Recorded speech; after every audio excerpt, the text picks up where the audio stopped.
أعوذ بالله من الشيطان الرجيم بسم الله الرحمن الرحيم Assalamu alaikum wa rahmatullahi wa barakatuhu to all my Muslim brother and sisters. This is Ziar Sur here from Pakistan.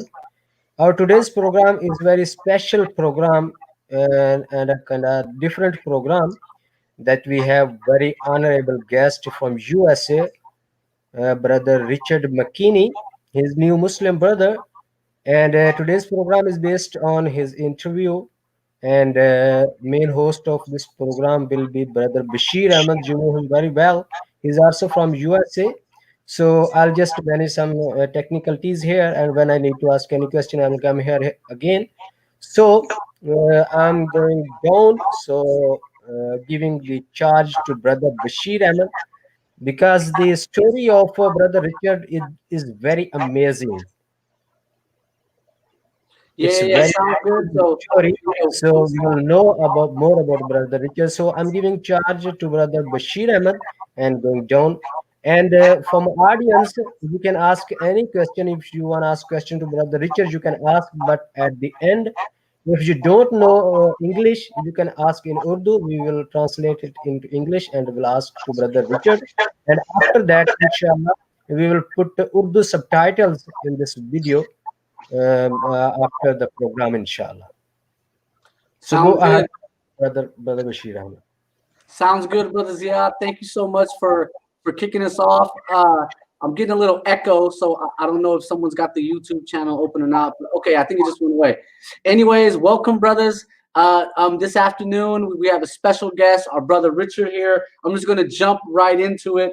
Where are you from, brother? Is it the Midwest? Is it the West Coast, the East Coast, Canada? Where are you from, brother? They call this the Midwest. I live in a state called Indiana. Indiana, East Central Indiana. So I'm actually very close to the border of Ohio. A town called Muncie. It was named after the Native American chief that the white man stole it from. So right, yeah. So all right, nice, yeah. Midwest, it's the heart of America.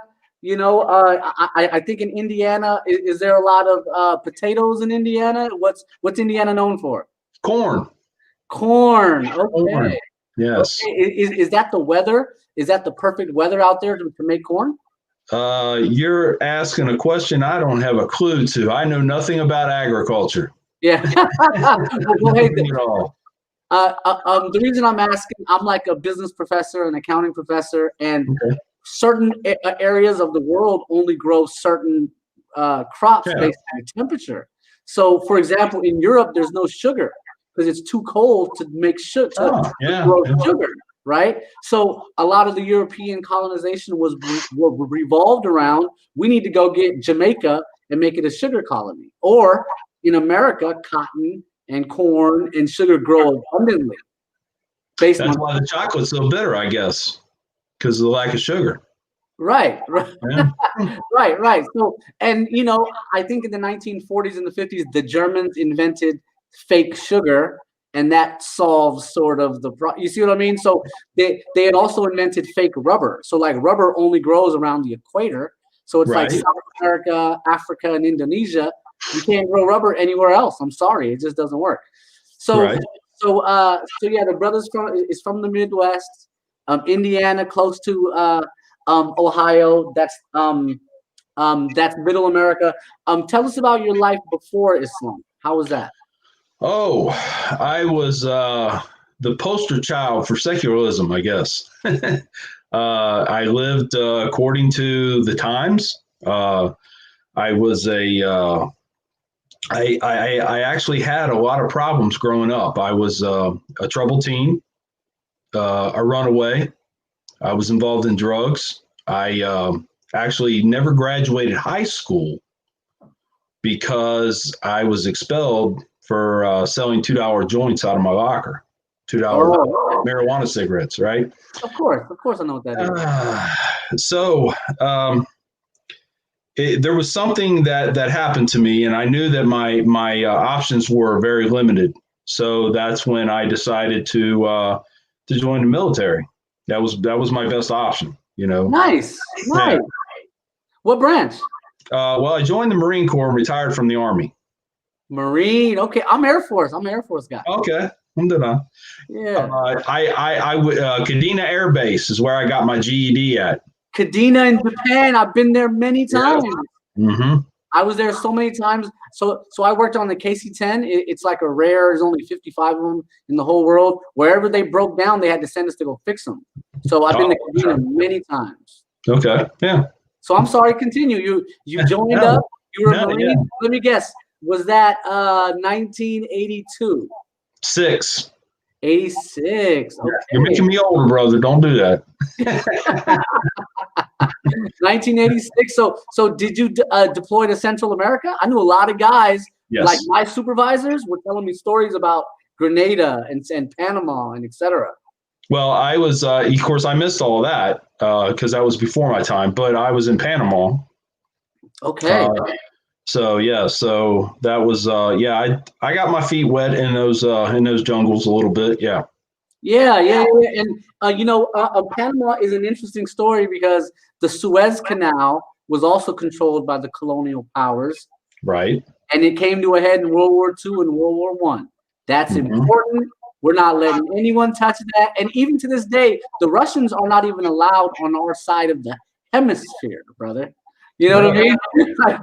I didn't know that, but yeah, okay. Well, what I mean is they're not allowed to have influence in trade in the Western Hemisphere. I see what you're saying. I see. Right? So, in fact, not even in Africa, but in the Western Hemisphere, we're not going to let any other country control the Panama Canal. I'm sorry. Right. Call it American aggression, whatever you want to call it. But the Panama Canal will not be controlled by anyone else. It's that strategic. It's that important. And the reason I bring up the Suez Canal, it's the same strategic issue, the same importance, has to be protected at all costs. Literally. Right. Okay, so he's a Marine. You sound like you did an enlistment and was like, I'm out of here. I'm going to go and transfer to the Army. No, I actually I did 2 enlistments in the Marine Corps. Okay. Of course, Panama, Desert Shield, Desert Storm, Somalia. I was part of the Marine Force that landed in Somalia December 9th, 1992. Okay. So if you saw all those, it was like 2 a.m. and you seen a bunch of Marines running around. I was one of them. Yeah. So I got out. I was 25 years old. I got out and decided, you know what? I think I'm going to try civilian life. That was a mistake. Yeah. I had no job skills. I have a GED and I'm like, I don't have any training. I'm not mechanical. I'm not anything, so I actually got so disgusted with civilian life that I walked off a job site and straight into the Army recruiter's office. And said, there's nothing like it. There's No. nothing like being a part of America. And I have a lot of friends who never joined, and I'm like, it's when you join the military, you're really becoming a part of America. Everyone else is just like a civilian. You're like living free. When you join and you're a part of something, and then when you get out and work a job, no one cares at the job. No one's working hard. No one's even trying. You know what I mean? So and the camaraderie, the friends that you have who are in with you, there's nothing like it, bro. Nothing like it. Right. So I'm sorry. No. So then he walks into the Army recruiter office. Is like, look, I've been to boot camp. What do I got to do to be a reservist? Did you become a reservist at that point? Well, no, I joined. I joined active duty, and then went into a reservist role. But then planes flew into a building, so that ended that real quick. So I just went back on to active duty. Wow, which I was happy about. So I was in at that time too. I joined in 1999. So now we're like crossing each other, kind of, sort of. And so I went back on active duty. Ended up going to Bosnia first. Okay, so that's like 96, 97, I think. Actually, I did a lot of training, and I ended up being put into an instructor role for quite a while. and they were getting some kinks to my past worked out because I'd gotten in a little bit of trouble in the Marine Corps in Somalia. Okay. I actually hit a lieutenant. So, yeah, there was a little bit, yeah, whatever. So, but in 2004, I was in Bosnia. Okay. Oh, 04. Okay. Okay. Yeah, and I was our mission there. Of course, I can talk about it now. You know, the non-disclosure agreements. Oh my gosh, man. Yeah. Yeah. And look, I'll tell you, in the Air Force, we didn't know anything to begin with. They're not even they're like, you guys just work. The airplanes come in, you fix them. If you hear something, like when 9/11 happened, they put us on a jet and didn't even tell us where we were going. But we were sent there to actually capture the war criminals that were left and get them sent off to The Hague for trial. Nope, didn't happen. We did a raid one time where a Milosevic, and it's funny because his code name was Elvis because of his hairdo, right? He had that big pompadour haircut, right? His code name was Elvis. So we go into this building and we bust in just like, you know, we trained over and over and over again, and he wasn't there. But during that, a priest and the priest's son ended up getting shot and later died. Okay. But Milosevic wasn't there. And of course, you know, this is just the kind of person I was at the time. I had to get on the radio and said, Elvis has left the building. I had to, you know. Yeah, I got chewed out for that one. Then we ended up in Afghanistan, the High Bar Valley. Yeah. Doing Overwatch. And from there, I came back for a little bit and ended up in Iraq. Okay. Where I later was caught up in an explosion and medically retired. Okay. Okay. Sounds good. Sounds good. Yeah. Sounds like you've been through you're a disabled veteran, and you know, much respect. And oh wow, amazing! I knew a lot of guys like that. I was a little kid. Yeah. I knew a lot of guys who looked just like you and were really good mechanics. Really? You know, so like probably, but they were all country boys. You know, to be a good mechanic, you got to be a country boy. Really? Well, that's not me. Yeah. I still have to remind myself lefty loosey, righty tighty whenever I got a tool in my hand, because I don't. Right. So did you grow up on a farm? No. I grew up in the city. Okay, so I grew up in Cincinnati, actually. Okay. Yeah. Okay, so like most of the guys who I worked with, I grew up. My dad had an auto shop, so I grew up turning wrenches. So for me, there was no learning curve, right? But a lot of people had a learning curve. So, but a lot of people grew up on their daddy's farm. You know, fixed a tractor a little bit, tinkered. So it was easy. It was easy. So okay, so he's a disabled veteran. He gets out of the Army. Let me guess, you got out 06, 07? 06. 06. Okay, I got out 04. I did 6 years, and I was done. I had the GI Bill, so I mostly focused on that. But so okay, at some point you had an incident with a mosque bombing. Is that true? Yes. Before I started university, which I like to tell people this because I was not a high school graduate, but now I have 2 degrees. So I like to tell people that. Yeah. So there's definitely progress has went on in my life. Yeah. But besides Islam, but yeah, I didn't want out.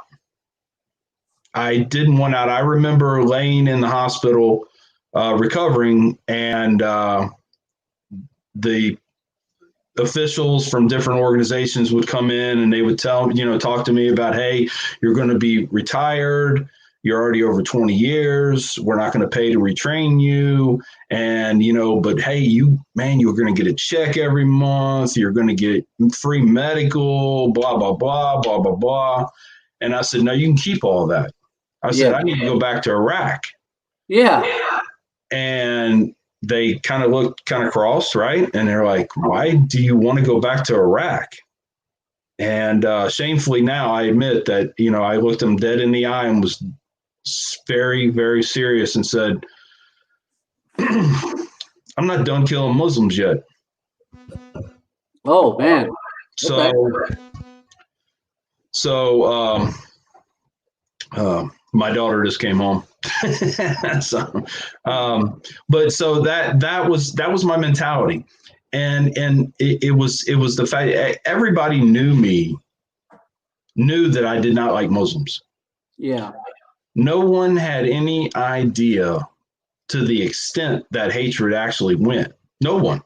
Yeah. My own wife didn't know.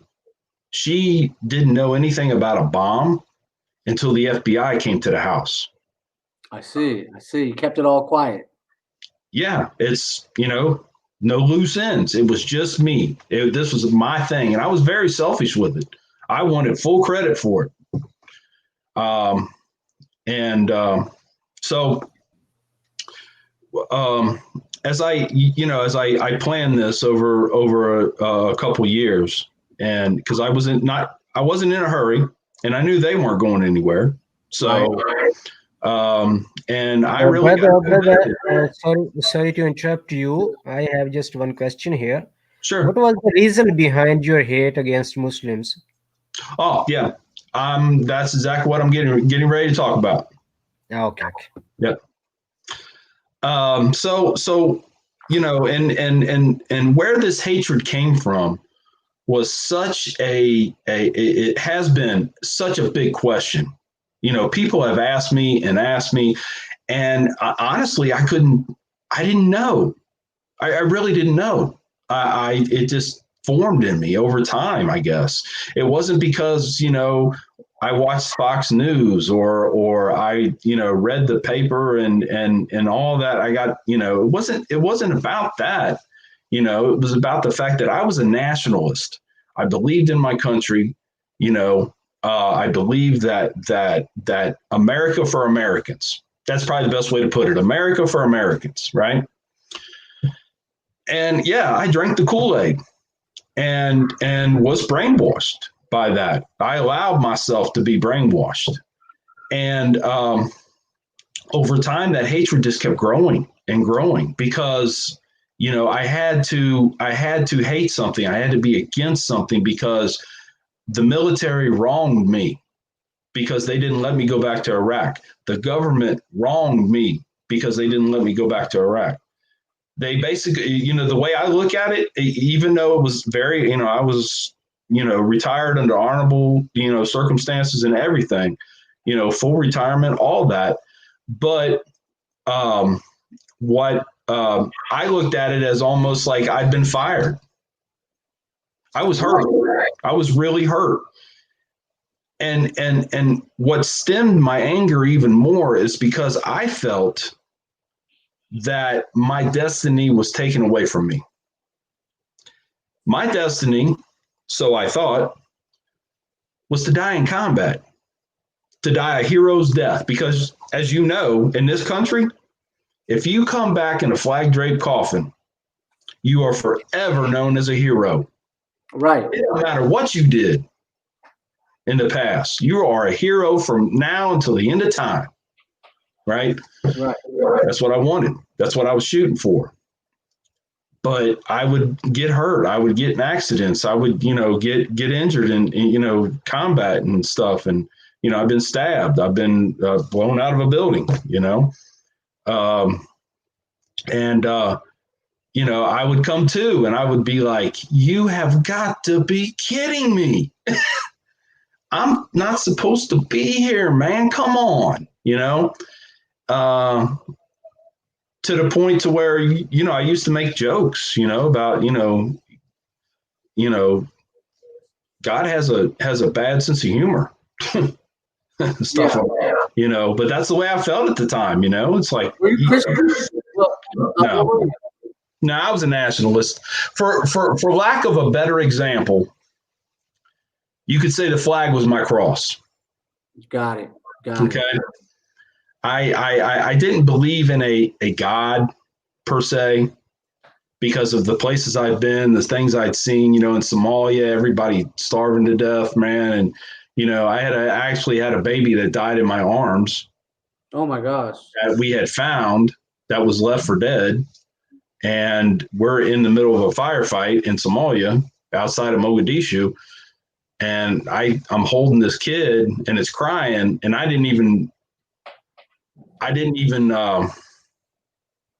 recognize that the crying had stopped. And one of my Marines came over to me and says, "Hey, Sergeant, let me take the baby." I got the baby, man. Leave me alone. We gotta get fire downrange, dude. And he said, "Sergeant," he said, "the baby's dead." I was like, "Oh." So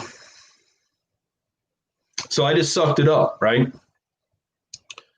I had other things I had to do, things I had to accomplish. I don't have time to sit there and go, "Oh, woe is me," right? And as a military guy, you understand this, you know. It's like I had said in the very first video that came out, you know, I had to be there for my guys, you know, because when you put 2 or more stripes on your uniform, it's not about you anymore. It's about your guys. It's about your soldiers, your Marines, your sailors, your airmen, right? It's about that. Right. It's not about you. So yep. I took that very seriously. You know, it to this day, it still kind of hurts me. I mean, you know, it's been a long time, but things like that don't leave you. You know what I mean? They just don't. The death and tragedy and the traumas and everything that I had seen and been through, I had a hard time putting my head around the fact that there even could be a God. It's like, really? Because I remember growing up, you know, of course, being in America, you know, all I knew was Christianity, right? I mean, you know, and I did know Christianity. I knew Christianity very well, I think, you know, without actually going to a religious school. I mean, I've read the Bible, you know, when I was younger, and you know, it was all about the mercy of God. I saw no mercy. So to me, it just didn't make sense. So I had my country, and that's all I needed. I just needed my country. And it was good. It was good after that. Okay, but why specifically Muslims? Why did you have such an issue with Muslims specifically? Well, some of it, the way I interpreted Muslim people, first and foremost, is I felt, you know, well, they wanted to kill me because they tried, but it had nothing to do with Muslims or Islam or anything else, you know. But I didn't see it that way, right? That was number one. Number two was I saw a strain that was happening to my country. You know, there was, you know, to where people were afraid now. And people in America are not supposed to be afraid. We're supposed to be safe, right? Right. 9/11 made everyone afraid. I agree. Yeah. I agree. And that's not good. And honestly, I wasn't even in the country. Like on September 12th, I deployed. So I wasn't even here for like six months after 9/11 to know what everyone was even up to. Yeah, and you know, back then there was less technology to stay in touch. So I didn't know. I'd come back. I don't know what happened in America. Right. What's happened in America? What music came out? You know, and et cetera, et cetera. And I was never on the front line. I was on an island called Diego Garcia. It's in the middle of the Indian Ocean. I've never been there, but I've heard of it. Yeah. Yeah, we just fixed airplanes and ate good food. Like it wasn't even. Yeah, we used to make fun of you guys because of that. Because we didn't eat good food. Hey, we're better off. And we had some KC-10s in Qatar. Okay. They had opened a base in Qatar, and some guy had to go there. And we were like, tough luck, you know. That's gonna suck. Yes. Okay. So, so you had this issue with Muslims. What changed your heart? Well, it was a step. It was a stepping process. My daughter, she was in the second grade, I think, at the time. No, it must have been earlier than that, actually, because I've been a Muslim for about 12 years now, almost 12 years. And she came home from school, and there was this little boy in her class who actually ended up now becoming friends of the whole family, you know, and everything. But his mom came to pick him up from school because they had something they had to do. He had an appointment, I don't know, whatever, right? Yeah. So the mom comes into, you know, and stands by the door of the classroom, and my daughter looks at the door and she sees this woman dressed from head to toe, right? I mean, her face wasn't covered, but, you know, head to toe, and, you know, wearing traditional Muslima garb. And so my daughter, you know, she's a very intelligent little girl, and she said, well, I'm going to go home and ask my dad, because my dad's been all over the world. He probably knows exactly where she's from and why she's dressed like that. Okay. Right. So she told me that this happened. So now, to me, my daughter is in close proximity with those people. You know, the wording there, the bigotry wording, those people, right? Right. And I went off, started cussing and throwing things, and I was just mad because I didn't want my family around those people. And my daughter, who, you know, as it should be with most fathers and their daughters, there should be a special relationship there. And when we had that, we were buddies, man. I mean, we really were. It was great. Now she's a teenager, so she really doesn't have any time for me. Right. But so she looked at me, man, and she gave me that questioning look, like, am I sure I really even like this guy? You know, that hit my heart, man. Because at that point, I understood my hatred and the things that I had planned that they didn't know about affected other people. I never took anyone else into consideration. I never thought about this is going to affect my family, because yes, they're going to get me. They're going to catch me. Yes, I'm going to be prosecuted. Yes, I'm going to go to prison. Yes, I will be put to death. Okay. Yes, I accepted that, but I didn't think about other people. Very selfish, very, very selfish in this hatred. So I decided, okay, I need to make sure 100% that these are not those Muslims. Maybe these are the nice ones people say exist, but I don't know what they're talking about. Maybe, right? Right. Okay, well, only way to find out is to go meet them. So, of course, knowing a little bit, very, very, very basics of Islam practices, knowing that their big congregational, basically their Sunday church is on Friday afternoon, you know, because again, I have to equate this with Christianity because I don't really have anything else to compare it with, right? Right. So I decided, okay, well, I got to go there Friday afternoon. I have to. So I walk in, and of course, being a military guy, I'm like way, way, way early. And so there's one guy that's already there, big, tall, African-American gentleman. He actually used to play pro basketball in the 70s. Yes. And his name is Rashid. And he was the caller at the time. He doesn't do it anymore because he just can't. He's Muezzin. He was the guy who gives the azan. Mm-hmm. Okay. So of course I didn't know that, but you know, he looks at me because he can tell when I just walked in the door and stopped and was looking around, right? And I look over there and kind of tilted my head, and he looked at me and he smiled. He says, "Can I help you?" I said, "Yeah." I says, "I want you to teach me about Islam." And he says, "How long do you have?" I said, "Well, I got a couple hours." Right. I said, he goes, "Well, we'll give it a shot." So I sat through the Juma, the khutbah, and I liked it. It sounded good, but with my cynicalness, I thought, because there's a visitor here, white guy, right? Everyone's on your best behavior today. They switched it. This wasn't the real thing, the real message they were going to say. But since I'm here, they're going to clean it up and make it sound all sweet, right? Right. And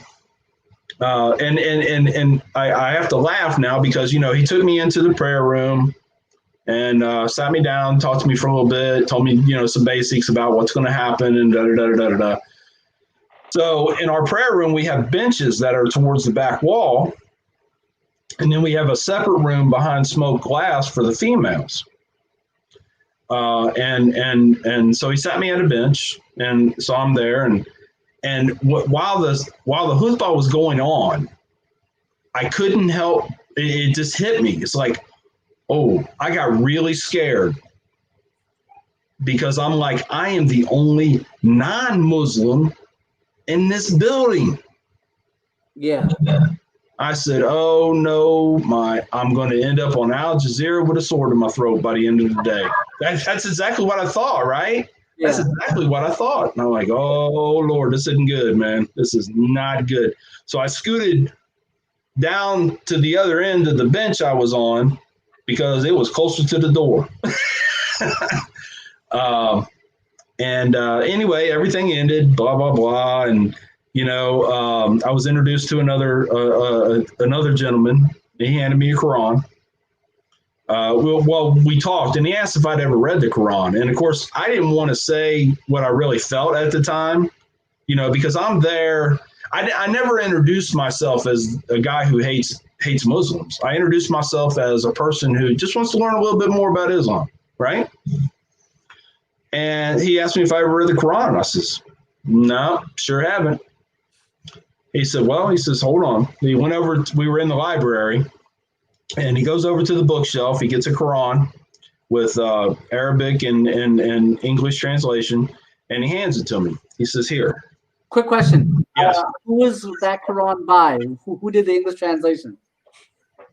If you remember that. Oh, my gosh. I'm just curious. I'm just throwing a bunch. I honestly don't know. It was the one that was given to me was published in Medina. So if that, I don't know. Yeah. So he said, and this is what I tell Muslims today. When a non-Muslim comes up to you and they want to learn, or they ask you questions about Islam, you tell them this very thing, and you hand them a Quran if you can, or get them a Quran as soon as you can, and say, "Read this. Come back to me when you have questions." And I did.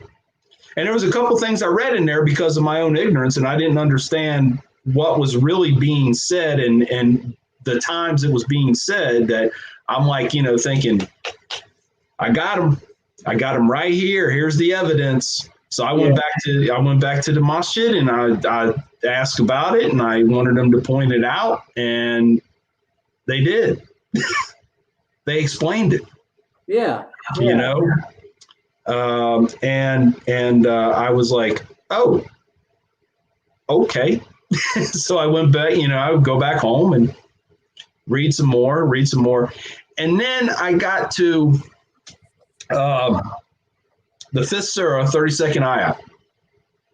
What chapter? The fifth surah, 32nd ayah. Got it. Okay. And of course, that's the one who, to kill one human being is as if you killed all of humanity. But to save one human being is as if you have saved all of humanity.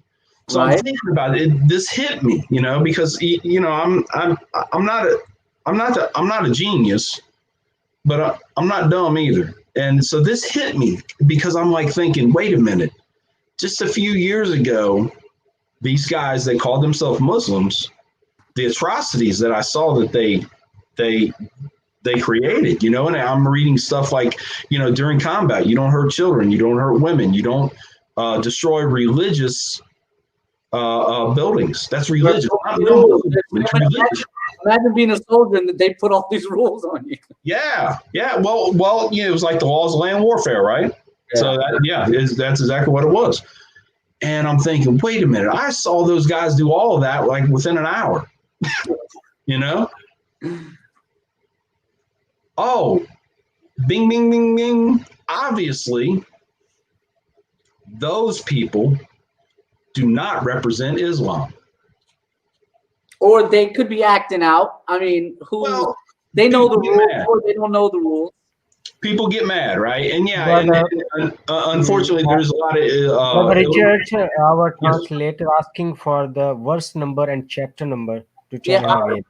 I just looked it up. It's chapter 5, verse 32. Surah Maida, verse 32. I just looked it up. Okay, thank you. Yeah.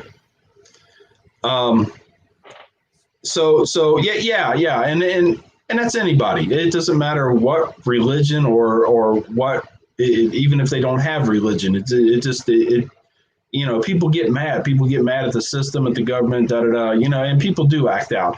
And as you know, soldiers even act out. Who really, you know, guys will do whatever they want to do, especially Marines and Army. Come on. Oh man. Yeah, forget about it, man. Yeah, because you know, I'll be the first to admit we got no sense. We got none at all. None at all. There's a reason why we have the mission that we have, because we got no sense. You know, it's like take the hill. Yeah. Whatever, man. You know, and can you imagine? So you were around soldiers who were shooting a gun. Imagine if you've swung a sword and you've killed somebody with a sword. You really ain't got no sense. Yeah. Don't listen to any human being tell you anything. You know, it's different when you shoot a gun and someone dies, and it's different when you hit them with a sword and you watch their body fall apart. Like the PTSD and all of that stuff. Mm-hmm. Not going to listen to anyone. Yeah. I'm sorry. Go ahead. No. So that's what made me really, really look at things a little bit differently now as I was reading, right? But it was 532 that actually stuck with me the most. I mean, because that's really what changed my demeanor. And then, of course, I get all the way to the end, and I'm starting to read the last surahs, and then I come across, 109, El Kafirun, you know, which, you know, I've given a khutbah on this, and I've actually told people that, you know, this is coexistence. This is Allah's message of coexistence. Right. You know? And I was like, you know, this is it, man. This is it.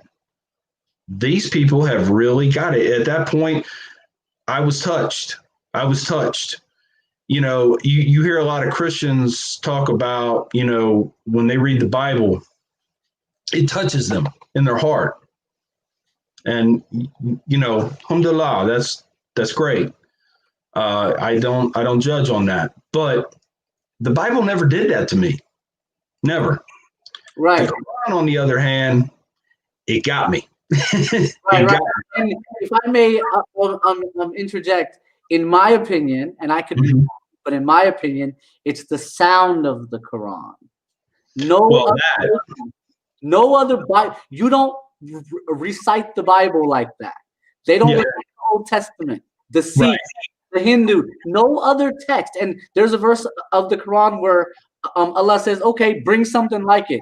I think he's saying you can't make something that sounds like this and has the knowledge in it, because the very sound, if it's pronounced properly, right? Yeah. You know, that is Allah talking to you, you know, or it's just something that you've never heard before. So sorry about that. Beautiful, man. I mean, no, that's exactly right. You know, and Christianity can't do that because there's no one Bible. I And mean, you know, it doesn't rhyme. Like the Quran is like. yeah. There's no. Yeah, I could just imagine if somebody actually tried to. But then again, I've never been read the Bible in Aramaic or Hebrew or you know, Greek. So, which were the original languages it was wrote. So, you know, Right. I don't know. But That's why the Quran, I can't remember the verse number, but Allah says He's made the Quran easy to memorize because it's a rhythm. It's you. If you memorize the rhythm, yes. it'll Yes. all come back in your head, and you'll remember just like that. It's not easy. Well, for me, it's not easy because I have memory issues now. So, especially short-term memories. My names are the worst. I think there should be a federal mandate that everybody has to wear a name tag because you'll tell me your name and I'll forget it 5 minutes later. Yeah. I can't remember names, man. But Right. and it's the same thing with. I've really struggled with memorization. I've really struggled with it because it's so hard for me. I remember when I first became a Muslim, and I would get so frustrated because I wanted to pray. I wanted to pray the correct way. Right. You know, which I understand. There's allowances. You know, for new Muslims because especially because it goes on intent. You know, what is your intent? You know, are you really, really, really trying this? And I was, but I had to. It's funny because people laugh when I tell them this story, but I remember doing my salah, and I would have index cards I would follow along with because I'm like I can't remember, man. Right. So, Right. And as we all get older human beings after the age of like 40, your memory's never going to be as sharp. I'm sorry. It's just not going to be. That's why a lot of times it's funny if you go into a mosque during a Ramadan, the person who's leading the prayers like a young kid. It's like, and his tajweed is like perfect. He's remembered everything perfect. Yeah. Because we know. Same thing with sighting the moon. You know, our eyes back then, glasses, telescopes didn't exist. They'd have a young kid come and see, hey, can you spot the thing? You know what I mean? Because after 35, all of our faculties are slowly deteriorating scientifically. So I'm sorry. But no, and so I went back, and this is where this is priceless. But I go back on a Juma because I wanted to make a big deal of it, you know. Yeah. And I didn't tell, of course, like most husbands, I don't tell my wife anything. But we're getting a divorce now, right? So it's okay. I don't have to tell her anything anymore. So it should be final next week. It's actually, so I go to the Islamic Center, the masjid, and I go up to the people that I knew the best, and I says, Brother Mckinney, I have a question regarding this portion of your story. That did you hear recitation of Holy Quran in your early life? And if yes, how it sound to you? no, I never heard it. Never. Okay. Yeah. And let me throw a quick question. Have you heard Jennifer Grout's a recitation of the Quran? No, that name doesn't even sound familiar at all. I'll send it to you. She's I can't remember where she's from in the States, but she's definitely Caucasian. I mean, I don't know how to say it, but she's like a white lady-ish, not exactly, but something like that. And she just learned Arabic, and her tajweed out of this planet. I'll send it to you. Really? Amazing. Almost perfect. Wow. Amazing. Wow. Yeah. So yeah, it's a mesmerizing sound, brother. And look, when I was a kid, I never heard it either because the people who I was with don't care about that. So what I heard was something else. You know what I mean? So right. So I go up to these two brothers and I says, excuse me, I've been reading. I've been doing a lot of research. I shut down everything for an 8-week period of time. And all I did was study Islam. Really? What tafsir did you delve into? Sorry, what was that? What commentary, if you mind me asking? Well, I didn't know it. Are you asking like what school of thought? Is that what it like? No, like a thing, like, so for example, I use Tafsir Ibn Kathir. It's like the main one. It's an Oh no, amazing commentary. I listened to them all. Okay. I went on YouTube, which I tell people if it wasn't for Professor YouTube and Dr. Google, I would have never got through college. Right. But so I went on YouTube and I watched the good videos and the bad videos and compared them with what I had in my hands, the Quran, because this is the book. I always said this is their book, man. This says what they're supposed to do and not do. Period. There is no gray area. Okay, it's either you do or you don't. You're a Muslim or you're not. Right, and the extension is the Hadith. For example, praying 5 times a day is not technically in the Quran; it's in the Hadith. So that's where we go to for the details.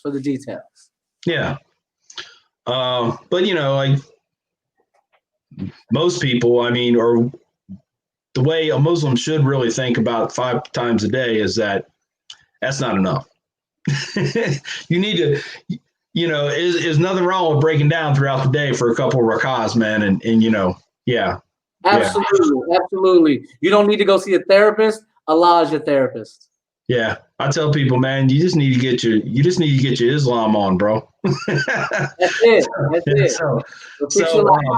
So I go up to him and I says, but I've been doing all this, okay? I have been doing all this, and I'm ready to take Shahada, right?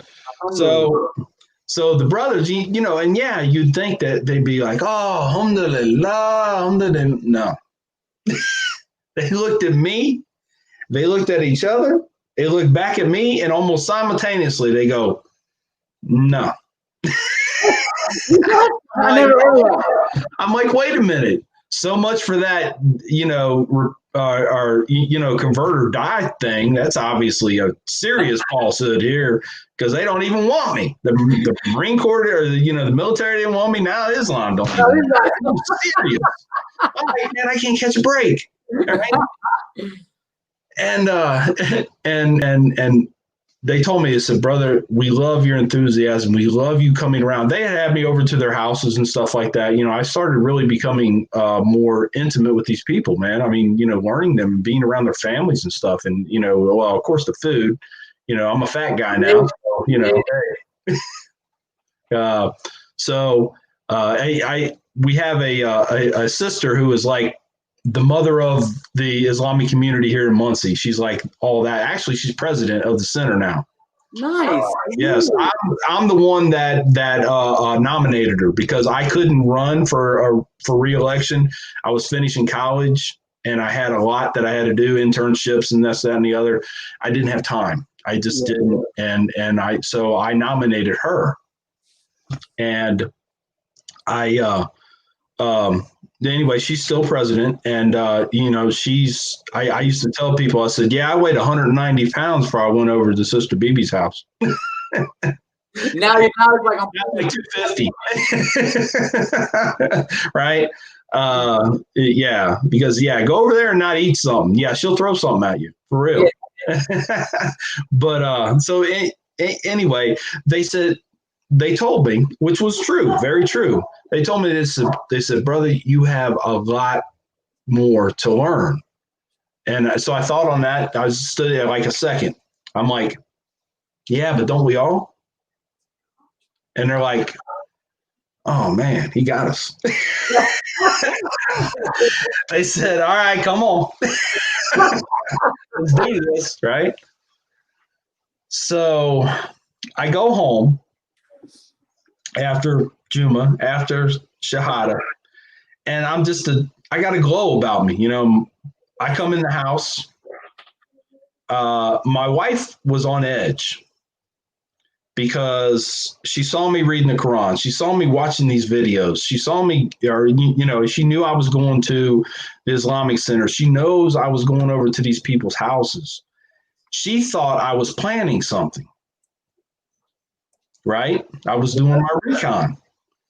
I already did that. I didn't need to do it now. I was already good to go, So I come in and I'm just all smiles and I feel real good about myself, man, because I don't hate anymore, right? Because that's a serious weight on a human being. Hate is a serious weight to carry around with you. Sure. And I didn't feel it. It was gone, man, gone. So I plopped down on the couch, like you get home from a hard day's work, right? And you're just like, finally, right? Right. She looks at me all concerned and she's like, is everything okay? Was everything okay at the Islamic Center? Did it go good? Right? And I was like, yeah, it's wonderful. I says, I'm a Muslim now. And she's like, what? You're a what? Yeah. I said, yeah, I'm a Muslim. I took Shahada. She goes, you should what? Oh, man. So, of course, my infantile knowledge of Islam, I try to explain what Shahada was. And of course, I had to equate it or, to compare it with baptism, right? It's just kind of similar. The meaning behind them is similar, right? Anyway, so then she starts getting mad.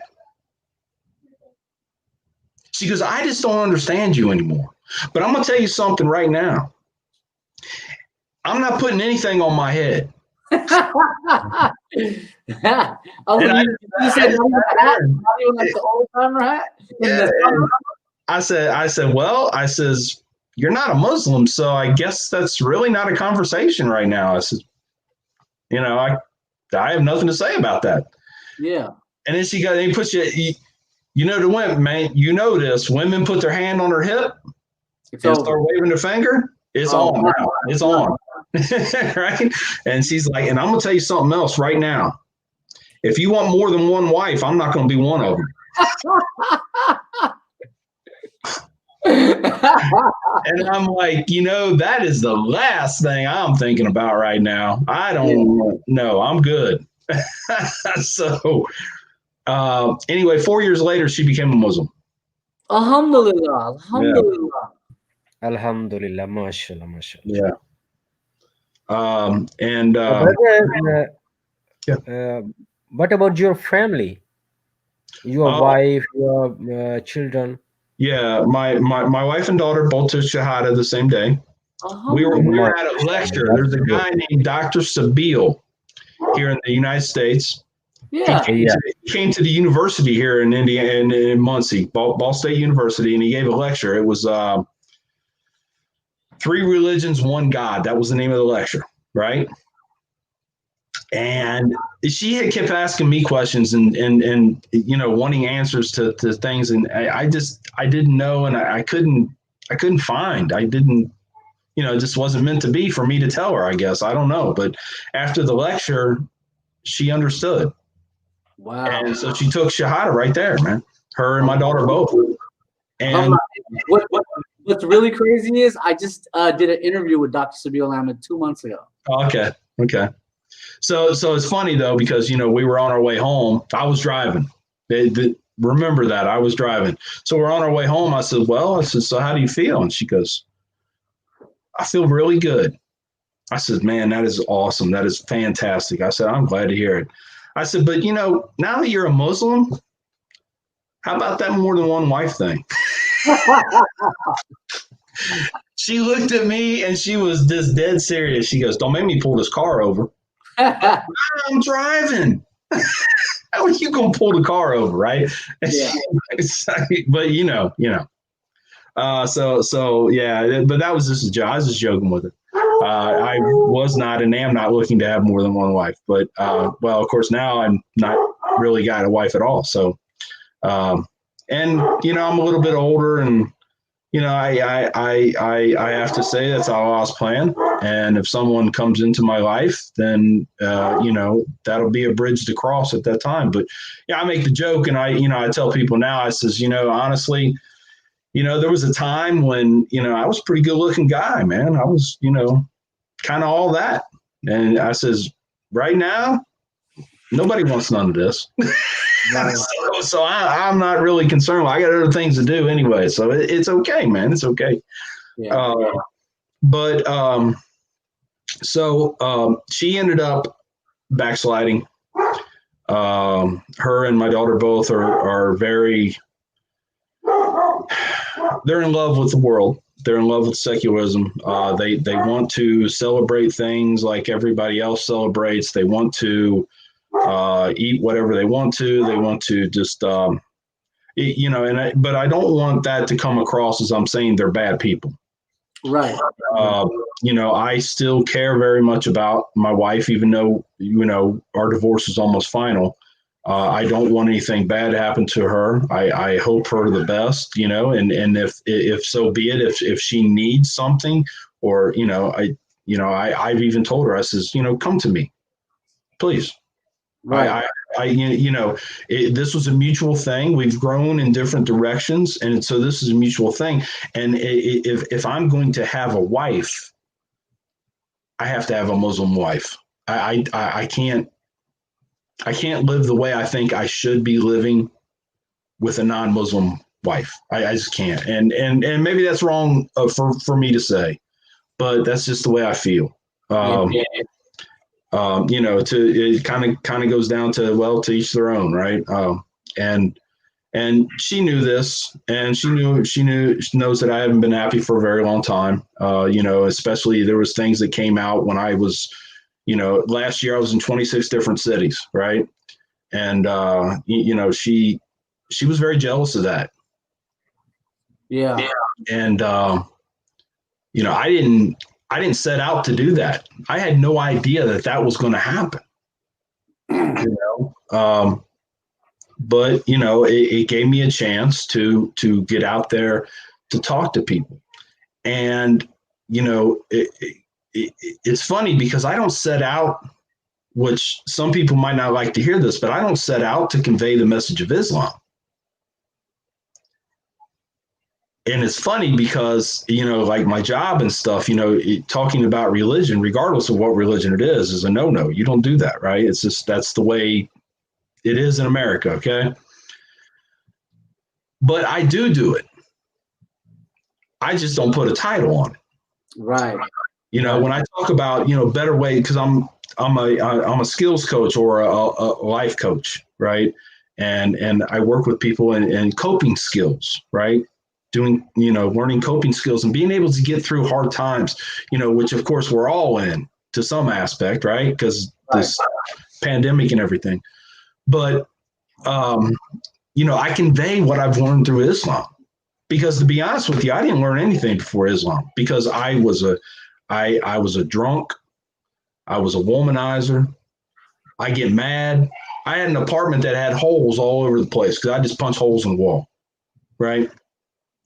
Okay. So I had no coping skills, man. I had nothing until Islam. And the lessons I've learned through Islam, reading hadiths and stuff like that, it has taught me, no, that's not how a human being is supposed to be. This is how a human being should be. And this is a peaceful way to live your life. And to be a better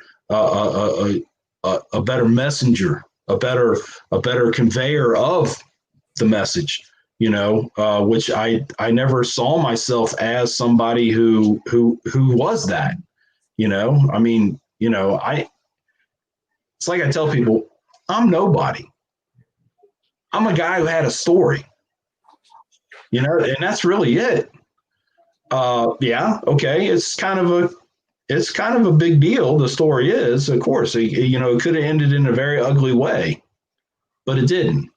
Yeah. That's what I really try to transfer to people is the coming out of the hatred. And like I tell people, my hatred was with Islam, but this person's hatred might be with another person because of the color of their skin, or because they come from a different place in the world, or, whatever. But I don't care how old you are. I don't care where your socioeconomic status. I don't care about any of that. You can come out of hatred, period. Right. you know, and it's funny because, you know, people have said, well, you know, you need to talk more about Islam. And I said, brother, you obviously don't listen to me, because that's exactly what I'm doing. I just don't say Islam. I don't say Muhammad sallallahu alaihi wasallam. I don't do that because I don't need to. And that will shut people down. Here in America, that will shut people down. Yeah. So why? So yeah, well, brother, that's an amazing story, a wonderful story. Brother Zia had asked us to do this in 1 hour. We just hit the 1 hour mark. I could talk to you forever. You're an amazing brother. Technically, you've been Muslim longer than me. 12 years. I'm barely coming up on 3.5.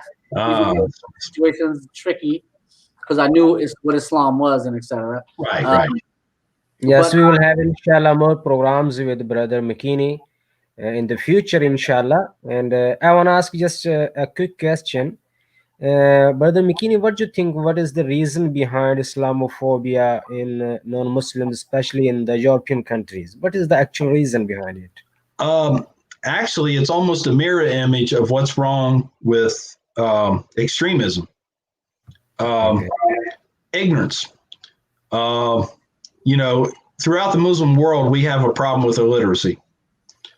And this was the early days of Christianity also. This very same thing happened, is why we had the Crusades and everything, because nobody could read. The only people that could read were, you know, kings and queens and priests and, you know, this, that, and the other.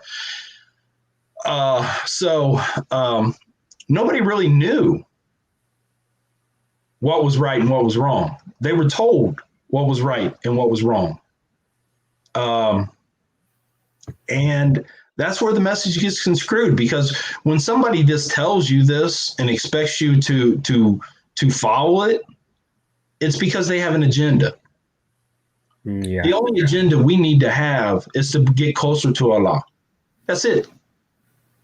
That's the only agenda. We shouldn't have an agenda of, well, I have to make more money, or I have to have a bigger house, or I have to have a nicer car, or I need a prettier wife, right? That should not be an agenda.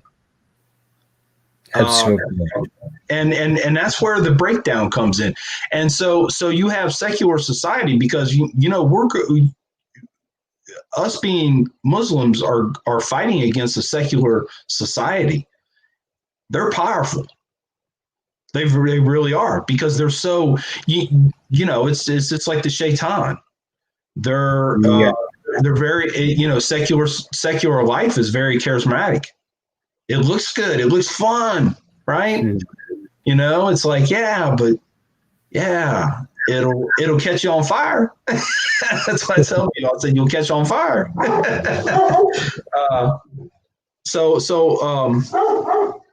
You know, and that's what it is, because like me, you know, I had an idea of what Islam was because of what I had seen, because what I was told.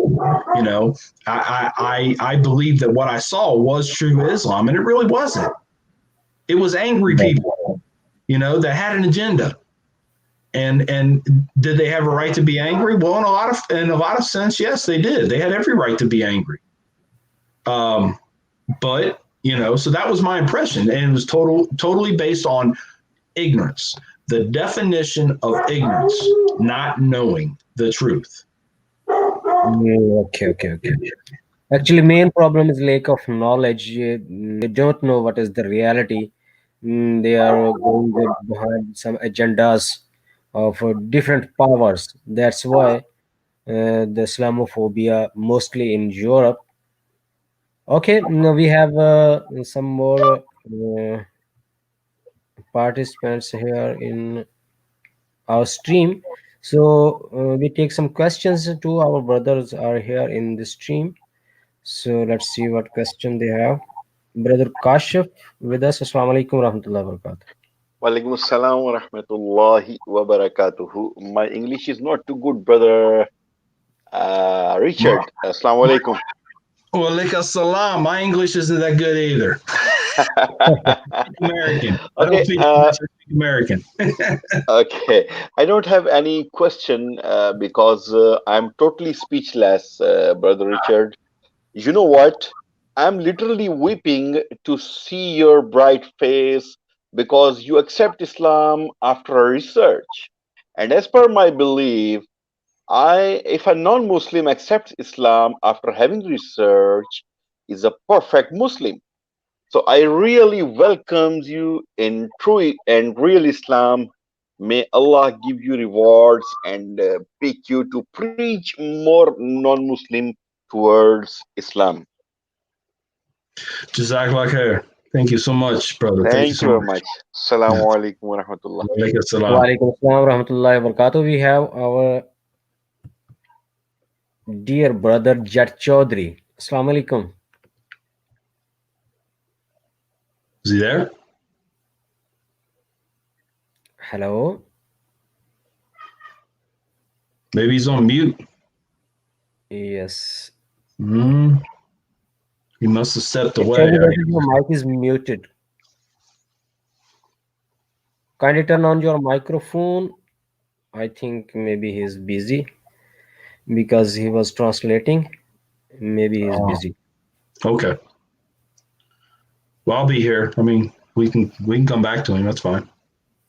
Okay, inshallah, we will come again with the next session with you, brother. So, because it was just a quick program, we managed it in quick time, and the time in Pakistan is 5:10 a.m. and there was no much announcement before of your program. So, in the next program, we will decide it 4 or 5 days before, and we'll announce it on the social media or social media accounts that more and more audience can get touch with us and listen to your story. It was very interesting, and I know you have a lot of more things to tell to share with us. So inshallah, in the next session, we will sit with you here. So brother Bashir Ahmed, do you have any personal question for brother Mckinney? No, no. I guess we'll keep talking later. I could talk to him forever, and it would be a 10-hour show. Inshallah, we will do more sessions with brother. So our Jet Chaudhry brother came again. Assalamu Assalamu alaikum wa rahmatullahi wa barakatuhu. To alaikum. all the brothers in the panel. Mhm. I would like to welcome and pay my regards to Brother Mikhail. Okay, the question that I was wanting to ask you was as you are living in a society where Islamophobia is uh, active, is playing an active role to create hatred for Muslims, what do you think? um what efforts we Muslims can do that those who are living in America or outside America or Europe to decrease that feeling of hatred, as Mhm. well as what do you think are the causal reasons for those that hatred? What things cause that hatred? Mhm. Specifically, like I feel like media has played a very vital role in creating that hatred instead of bringing the real facts and reality of Islamic beliefs in front of the people. They manipulated those facts and presented the bad picture, bad image of Islam that created a hatred in Europe and American societies. So Mhm. I wanted to know your opinion as you are living in that society so that we can know and we can also participate in decreasing that hatred. Thank you very much. Thank you, brother. Thank you. That was a fantastic. I'm glad you asked that question because that's very important. Where do we go from here, right? Um, and it, it, the one thing that, especially in America, a lot of Muslims like to stay in the shadows because they just want to do what they, take care of their families, have their career, and be a Muslim, right? But they don't want to be known, really, okay, because they know that there could be some repercussions of that, of being known as a Muslim. I myself, I've been called a traitor, I've been told that I should just kill myself, and I mean, all kinds of nastiness. But a brother at my masjid came to me, and he asked me this question. He says, it's been a while since 9/11, Brother Richard. And he says, why is it Americans still harbor this deep hatred for Muslims? We've put ourselves out there. We've let them know, I said, I have the answer, but you're probably not going to like it. And he says, well, what is it? I said, it's your fault. he goes, I didn't do nothing. He's like, I said, exactly. You didn't do anything. Each and every Muslim in the world, there's a lot of us, has to make a stand, but not make a stand like things have been going. Okay. The media is a business. Whether we like it or not, they're a business. So even though we don't see them this way, they're about making money. They need people to buy their newspapers, their magazines, and watch their TV programs. They're not going to get people to watch their TV programs if they show things about puppies and kittens. It's at shock value. So if we can show a picture of a guy in Syria being set on fire, they want to watch that. They want to see it. That's going to make the media money. So it's not that the media actually lies, it's they don't tell the whole story, right? Because with them, it's all about the money. Yeah. And so, but us as Muslims, and you don't have to do anything. There was one time, because of my speaking, that I was going around to different cities, I run into a very bad a problem. I had to make a decision. Am I going to do my job, or am I going to stay with the speaking and going to talk to people and trying to make a difference? Well, there's actually a longer story to that. I won't get into it now, maybe in another episode. But I quit my job so that I could keep speaking. I don't suggest anybody do that. And ultimately, you don't really have to. One of the things that is taught in Islam, one of the things that is talked about over and over and over again, especially in the Hadith, is character. How do you conduct yourself? How do you make yourself known to your fellow man, your neighbor, whether they're Muslim or not? How do they see you? Are you nice? Do you wave and say good morning or whatever, right? Do you do that? A lot of Muslims don't. After every one of my talks, I always end it with 3 sentences. I can, you will, because we must. And that's it. We must. If we want to get rid of the persecution towards Muslims, it's on us. It's on each and every one of us. And like I said, I don't expect you to quit your job to go and speak and deliver the message, right? It's not. No. You don't have to do that. Conduct yourself according to the Quran and Hadith and the Sunnah of the Prophet sallallahu alaihi wasallam. You live that way, and they're going to see it. They're going to be like, I think I'm going to go talk to him or her. I think I'm going to try to ask some questions. Obviously, I got a wrong idea about this religion. I got a wrong idea about these people. Things change. Minds change. I talk about, one of the things I talk about is the power of one. The power of one.